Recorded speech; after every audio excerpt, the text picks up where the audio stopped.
오늘은 이런 사람 만나지 마세요. 예, 공제는 히트를 치고 있는 제 책입니다. 네, 그래서 부제목을 이런 사람 만나면 망합니다. 예, 이게 점점 자극적이 되는데요, 네. 교수님. 부제목이 더 좋을 것 같아요. 이런 사람 만나면 망합니다. 그래서 이런 주제를 가지고 오늘 몸쓰는 연구소의 김혜린 소장과 같이 또 즐거운 토킹 해보도록 하겠습니다. 네. 교수님 진짜 점점 책 쓰는 달인이 되시는 것 같아요. 이번 책은 이전의 책과는 또 좀 색다르더라고요. 제목부터 굉장히 인상적이었거든요.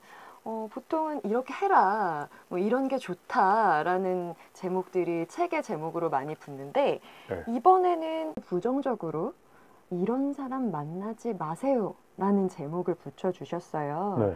거기에 대한 사연이나 배경이 있을까요? 네, 일단 이런 사람 만나세요 그러면 책을 안 살 것 같아서 이런 사람 만나지 마세요 그랬는데 사실은 제가 쓴 모든 책들이 다 그렇겠지만 제가 체험을 하면서 깨달았던 것들을 가지고 쓴 건데요. 특히 이 책은 저를 괴롭혔던 아주 골치 아팠던 이런 사람들을 한 해를 정리하면서 10명을 이렇게 떠올려 봤어요. 그래서 10명이 다 이렇게 제각각 특성을 갖고 있는데 놀라운 사실은 한 사람이 10가지 특성을 또 각각 다 갖고 있을 수도 있거든요. 네, 그래서 그런 사람들을 이렇게 정리하면서 한 해에 내가 누구를 만났고 그런 사람들로부터 내가 어떤 교훈을 얻었는지, 그래서 사람이 사람을 통해서 배웠던 깨달음을 제가 뭐 오랫동안 고민해서 쓴 게 아니라 순식간에 이렇게 브런치에다가 글을 썼는데 지금 거의 브런치에 이 글만 약 55만 명 정도가 보고 갔어요. 예. 그래서 나무 생각에 한순 대표님이 또 놀라운 통찰을 발휘하셔가지고 이걸 책으로 내자 그래서 예, 제가 책을 쓴게 된 겁니다. 네. 네. 그 나무 생각에 한순 대표님이 또 제아에 숨어 있는 명서를 발굴해 주셨네요. 그런데 제목을 뭐 내용이야 이런 사람 만나지 말아라 할 수 있지만 제목을 이렇게 붙인 독특한 문제의식이 있으셨을까요? 글쎄요, 뭐 여러분 책을 살 때 가장 먼저 뭘 보고 사냐면 표지? 네, 표지와 제목을 보고 사잖아요. 네. 네, 제목이 바로 이 제목을 거는 거거든요. 그래서 표지가 저는 그 구매력의 약 8, 90%를 좌우한다고 생각해요. 그래서 긍정문보다는 부정문. 이런 사람 만나세요 그러면 사람들이 호기심이 안 땡기는데 이런 사람 만나지 마세요 그러면 누굴까?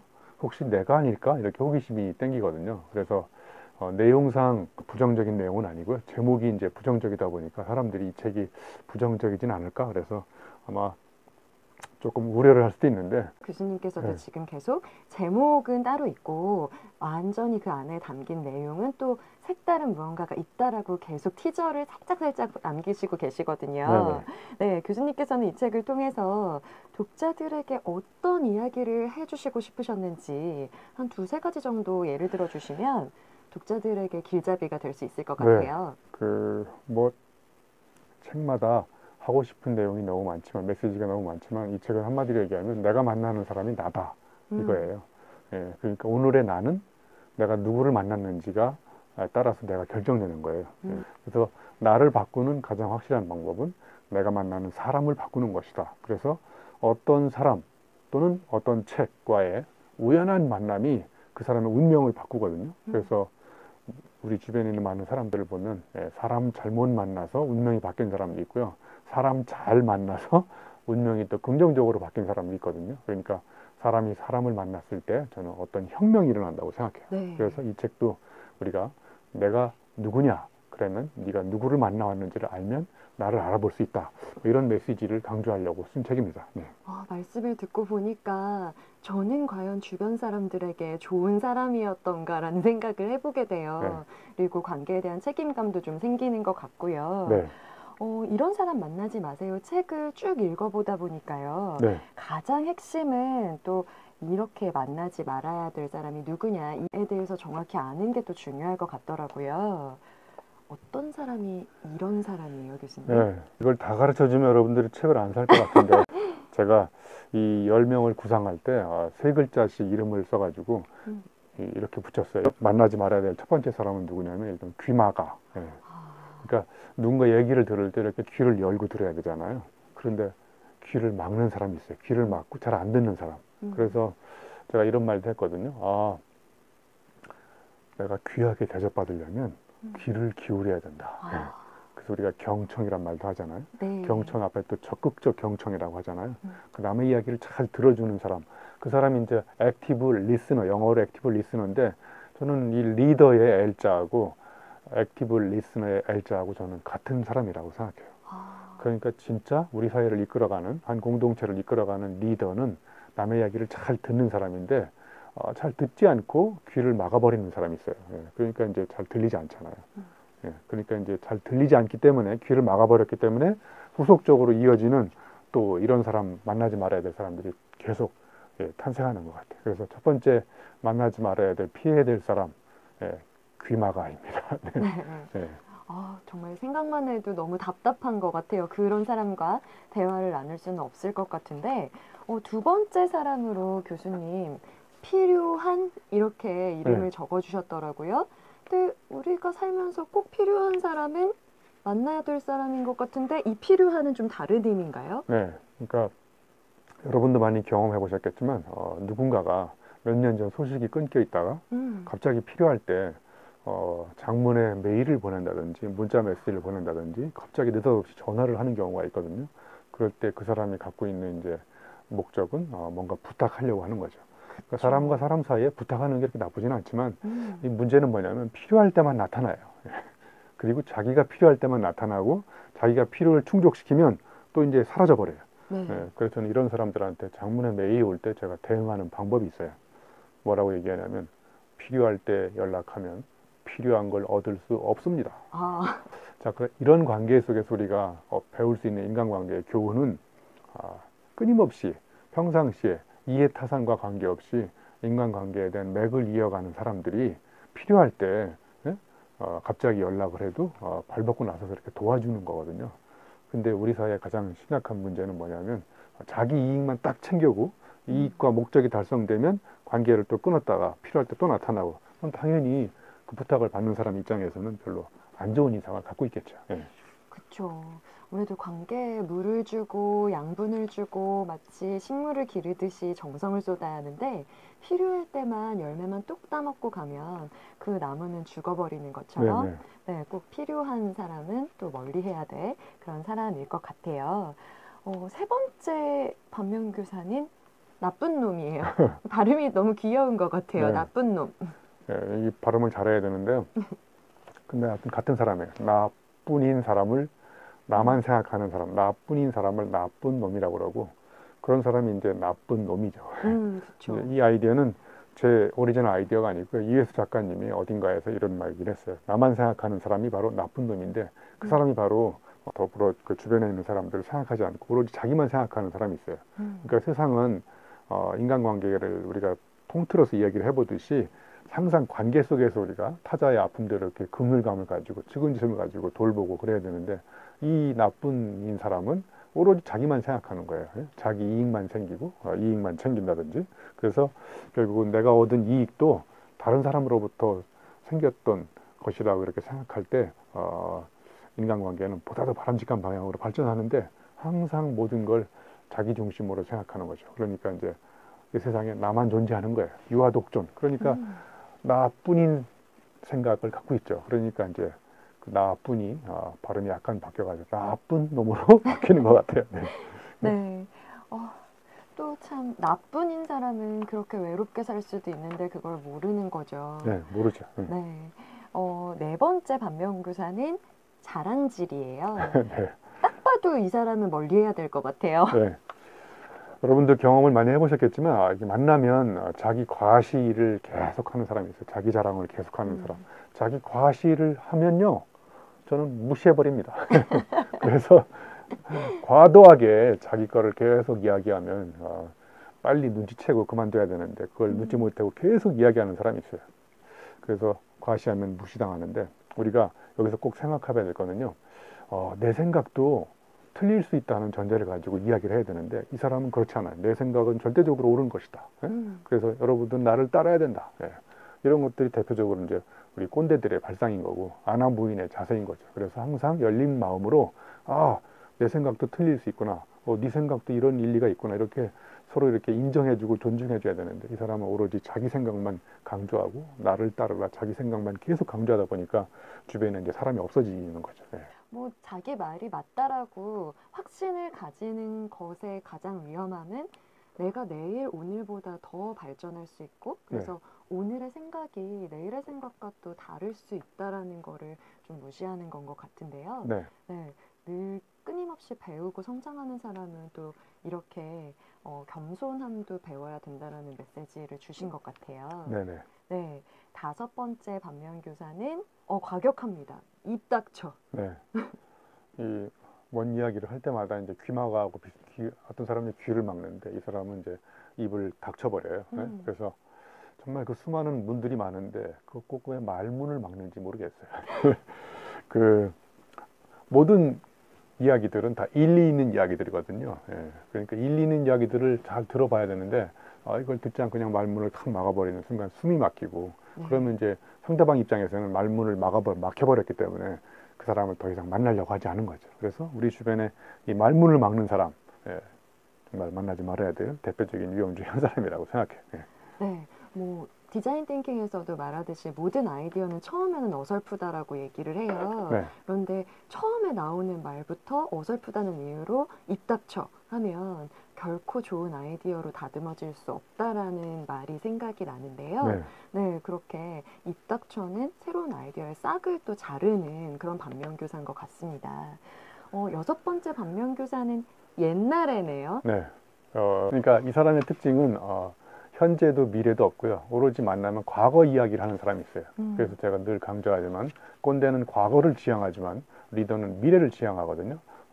이 사람은 오로지 현재 이야기는 없고 과거에 군대 갔다 와서 축구한 이야기라든지 뭐 그다음에 내가 과장 시절에 어떻게 했는데 내는 이 모양 이 꼴이라든지 지금 시대를 상황을 정황을 정확히 파악하지 않고 과거에 내가 했던 방식을 여전히 강조하는 사람이 있어요. 그래서 이 옛날을 계속 강조하다가 현실을 살지 못하고 또 미래도 없는 그러니까 이런 사람을 만나면 우리가 뭔가 배울 게 별로 없는 거죠. 그렇죠.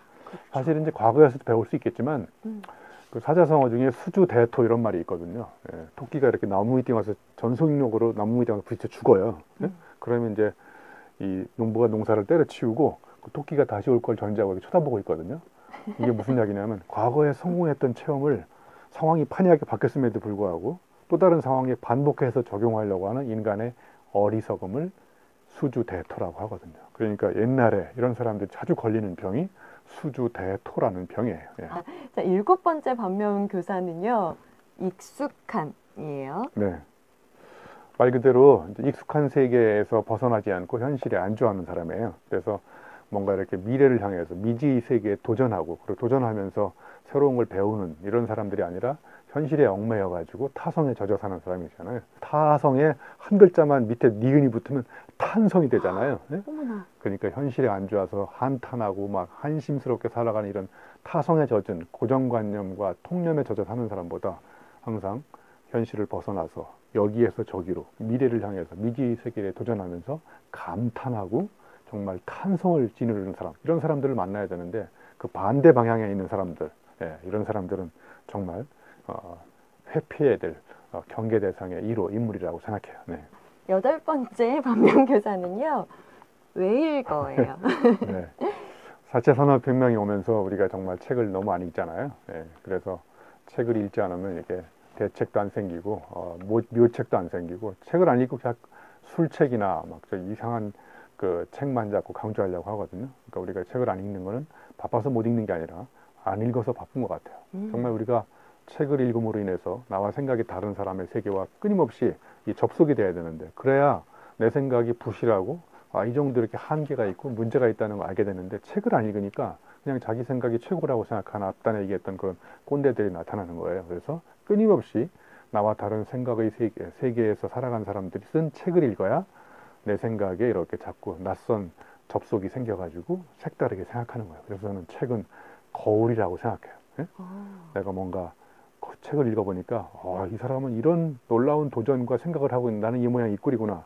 나로 하여금 반성하게 만드는 그 거울이 바로 저는 책이라고 생각해요. 그런데 책을 안 읽으니까 맨날 거울 보고 화장만 하고 마음속의 거울을 비춰보지 않으니까 그냥 그 옛날 생각에 젖어 있고 자기 생각만 일방적으로 강조하게 되고, 그래서 이 웨일거가 다른 피해될 뭐 그런 유형의 세계의 사람들하고도 접목돼 있다고 저는 생각해요. 네. 네, 한편으로는 책은 교수님께서는 거울이라고 말씀해 주셨는데 저는 새로운 인식이나 지평의 창을 열 수 있는 문인 것 같다는 생각도 들어요. 네. 그러니까 외일거가 아니라 책일거랑 만나야 되겠네요. 9번째 반면 교사는요, 꼬투리예요. 네. 꼬투리는 이제 우리가 사람을 만나거나 리더를 만날 때 어떤 리더는 자기 그 친구가 갖고 있는 굉장히 장점을 칭찬해주고, 야, 너 덕분에 내가 이렇게 됐다, 뭐 이렇게 이제 긍정적인 측면으로 이렇게 강조하는 데 비해서 어떤 리더는 만나자마자 단점을 지적하고 정말 이렇게 함께 일을 해도 정말 좋은 기회에 내가 어떤 성취를 이뤘음에도 불구하고 그거는 둘째치고 단점만, 꼬투리만 잘 찾아가지고 지적을 하거든요. 그럼 여러분 누구를 만나고 싶겠어요? 예?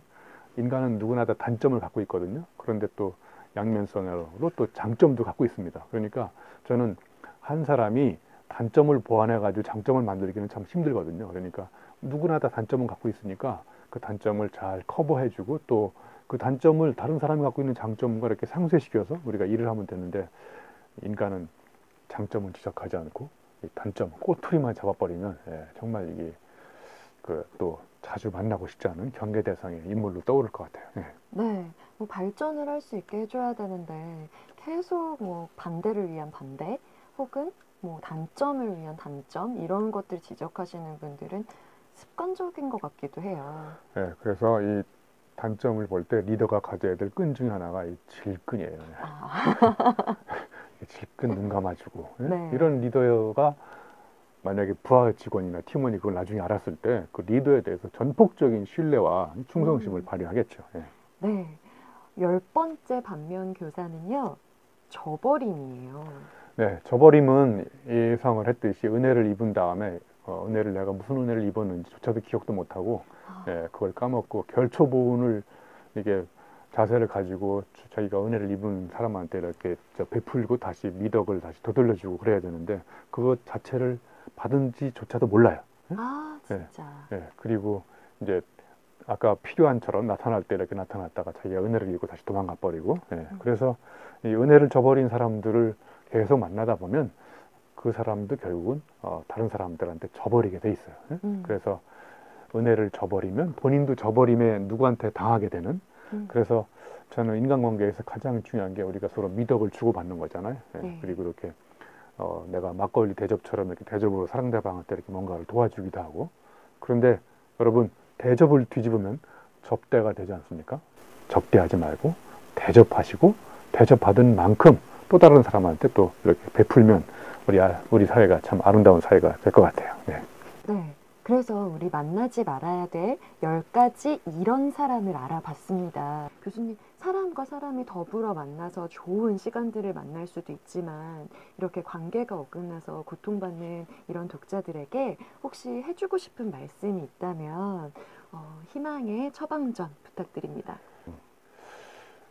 인간관계를 통해서 태어나서 죽을 때까지, 아침에 출근해 저녁에 퇴근하기까지 가장 많이 만나는 게 사람이잖아요. 그래서 신용복 교수님이 이런 말씀을 하셨어요. 가장 즐거움, 큰 기쁨, 그 다음에 가장 통렬한 아픔, 이게 다 어디서 오냐면 물건으로부터 오지 않고 사람으로부터 온다는 거예요. 그러니까 어차피 우리가 살아가는 동안 만나지 말아야 될 사람도 만나야 되거든요. 어떤 비즈니스 관계든 또 어떤 그 역동적인 인간 관계든 간에. 그러니까 꼭 내가 만나고 싶은 사람만 만나는 게 아니잖아요. 그러니까 만나지 않아야 될 사람도 만나야 되는 거고. 그래서 저는 제가 예를 들었던 10명의 대상자한테도 저는 이 사람들이 우리한테 큰 가르침을 주는 스승이라고 생각해요. 반면교사. 그러니까 이렇게 생각하시면 될 것 같아요. 정말 내가 피곤한 사람, 만나기 싫은 사람들한테는 인간관계의 교훈을 거꾸로 배우면 될 것이고, 그리고 정말 행복함을 주는 사람들한테는 내가 또 그 사람과 더불어서 아름다운 인간관계를 계속 맺어나가면 되는 건데, 결국은 다시 한마디로 요약하면 밥맛이 있는 사람을 주로 만나는 거예요. 밥맛이 없는 사람하고 만나서 시간을 낭비할 시간이 전혀 없거든요. 지금 거의 없거든요. 그래서 가급적 밥맛이 있는 사람하고 주로 만나서 밥을 맛있게 먹는 이런 시간이 필요할 것 같은 생각이 들어요. 네, 교수님 밥맛 나는 제자가 되겠습니다. 네, 여러분들께서도 밥맛 나는 지인분들 만나서 오늘 영상에 대한 이야기도 나눠주시고 옆에 있는 분들에게 유영만의 유튜브 한번 보라고 권유를 해주시면 서로가 이렇게 풍요로운 밥맛 나는 세상을 함께 살 수 있을 것 같습니다. 오늘도 좋은 말씀 너무너무 감사합니다. 네, 고맙습니다.